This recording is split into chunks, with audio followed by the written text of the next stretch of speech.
off we go to the United Kingdom. We apparently have a fascinating race there, a three-way race, and it's, of course, between the Prime Minister Gordon Brown of the Labour Party and Conservative Party leader David Cameron, and all of a sudden, out of nowhere, Nick Clegg of the Liberal Democrats, delivering the hammer. Now, one thing affecting the elections is BigotGate. Gordon Brown apparently talking to a woman in the street, then forgets that his mic is on. Now, I don't have to explain the whole thing to you because we got a clip here where he's on a radio show. And this is just great political theater, no matter what country you're in. Because he's going to get confronted by the tape. He's trying to dodge and weave. And then when they hit him with the tape, oh, that hurts the big guy. So let's watch clip number 5.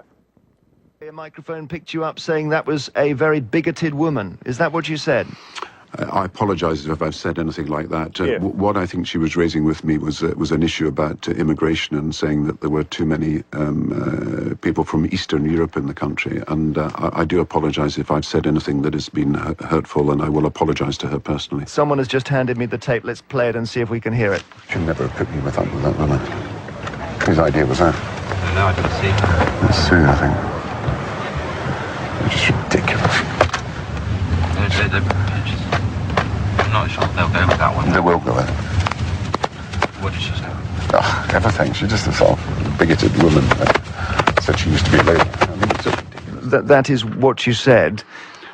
Is she not allowed to express her view to you? Of course or what? she's allowed to express her view, and I was saying that. The problem was that I was dealing with a question that she raised about immigration, and I wasn't given a chance to answer it because we had a whole melee of press around her. But of course I apologise if I've said anything that has been offensive, and I would never put myself in a position where I would want to say anything like that about a woman I met. It was a question about immigration that really I think was annoying. And you're blaming a member of your staff there, Sue, is it? No, I'm blaming myself, and I blame myself for what is done. But you've got to remember that this was me being helpful to the broadcasters with my microphone on, rushing into the car because I had to get to another appointment, and they have chosen to play my private conversation with the person who was in the car with me. I know these things can happen. I apologise profusely to the lady concerned. I don't think she is that. I think it was just the view that she expressed that I was worried about that I couldn't respond to. That was awesome. First of all, one of my favorite political moments of all time when he, face palms himself when he's like, oh, God. When they're making him listen to it, he's like, oh, the pain. Make the pain stop. Please stop the tape.